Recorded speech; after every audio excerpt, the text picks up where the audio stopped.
Who wants to say no to a Pacquiao opportunity? True.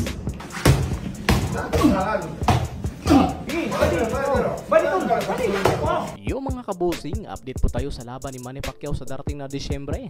Sinabi nga po ni Manny Pacquiao kay Sean Gibbons na gusto nito sa sunod itong laban ay may kabuluhan. Kumbaga mayroon siyang magawang bago o history. Gusto rin ni Manny Pacquiao na mabreak kanyang nagawang record sa welterweight na pinakamatandang boxer na nakahawak ng major belt sa welterweight division. Kung saan magawa lamang ito ni Manny Pacquiao kung isang world title shot ang sunod nitong laban. Na-target nga po nila itong WBA champion Rolando Romero, kung saan masasabi nating umusad na ang negosasyon ng dalawang kampo, sapagkat sa interview nitong si Rolando ng Fight Hype ay sinabi nga po nito na mag-sign na ito ng opportunity na ibinigay ni Pacquiao. Saad nga po ni Romero na di nito akalain na ang isang legend gaya ni Manny Pacquiao ay gusto siyang makalaban. And who wants to say no to a Pacquiao opportunity? True. That's true. So who'd ever thought that a Hall of Fame legend would be asking for a fight? Right. Kung saan nag-post naman ang picture itong Viva Promotion kina Manny Pacquiao at Rolando Romero. At may caption nga po ito: sino ang excited na makita ang pagbabalik sa legend ng bansang Pilipinas Manny Pacquiao laban sa kasalukuyang WBA welterweight champion na si Rolando Romero? Ang sinabing ito ng Viva Promotion na pagmay-ari ni Sean Gibbons ay posibleng nagkasundo na ang dalawang kampo. Kaya para sa inyo mga kabusing, magawa kayang manalo ni Manny Pacquiao kontra dito sa batang kampiyon Rolando Romero? Sa ibang banda naman, pinakita nga po ang video footage sa sparring ni Casimero sa Japan kahapon, kung saan umani nga po ito ng iba't ibang reaksyon. Mayroong pumanik kay Casimero at mayroon namang nagsasabing nabugbog lang si Casimero sa sparring. Ang kinuwang sparmate nga po ni Casimero ay gaya sa tangkad nitong si Kinosuke, isang matangkad at palaban na fighter. Sa unang bahagi nga po ng kanilang sparring session ay makikita natin na agresibo at panay pagtama ng sulit itong hapon, kung saan sinabi nga po ni Alas na nabugbog daw siya sa sparring nila. Pero kung makikita nga po natin sa sunod na video footage kung saan nasa round 3 na ito, ay dito pala bumawi si Alas. Mga sulit na patama ang ibinigay nito sa hapon. Magandang footwork dahilan para hirap makapagbitaw ng suntok itong hapon.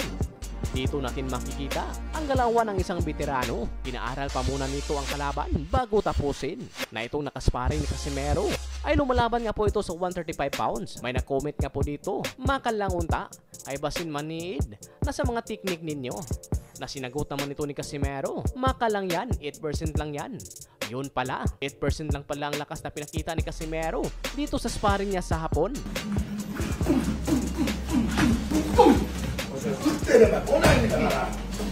Gigi!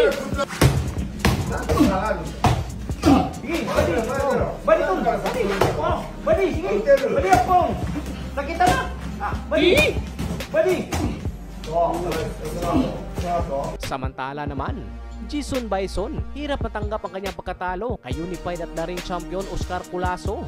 Isang linggo na nga po ang nakalipas, pero hanggang ngayon ay hirap pa rin matanggap ni Bison ang ginawa ng kanyang corner. Naglabas nga po ito ng sama ng loob sa kanyang social media account. Saad nga po nito, nahirap sa kanyang sarili na matanggap ang kinalabasan sa laban nito kontra Culaso. Sa lahat ng kanyang sakripisyo, hard training at preparasyon, masakit sa kanyang dibdib na hindi galing sa kanyang pagsuko na siya ang lumalaban, kundi galing pa ito sa kanyang corner.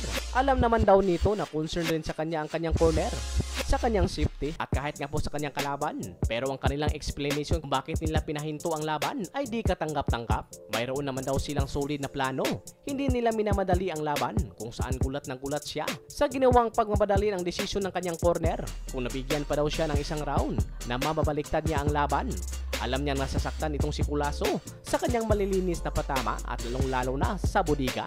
Nakadismaya daw. Hindi siya binigyan ng pagkakataon ng kanyang corner na ma-prove nito na kaya niyang manalo sa laban. So ganito nga po ang dinanas ni Jason Bison sa pagkatalo nito kay Oscar Culaso. Nanghihinayang. Totoo talaga ang sinabi ni Mark Magsayo na pagsisihan ito ng kampo ni Bison ang kanilang ginawang paghinto sa laban at lalong-lalo na daw kay Bison dahil siya ang lumalaban. Hindi naman daw sumusuko ang fighter, pero ang corner ang sumuko, kung saan umaasa nga po itong si Bison sa ngayon na magkaroon ng rematch kay Oscar Culaso.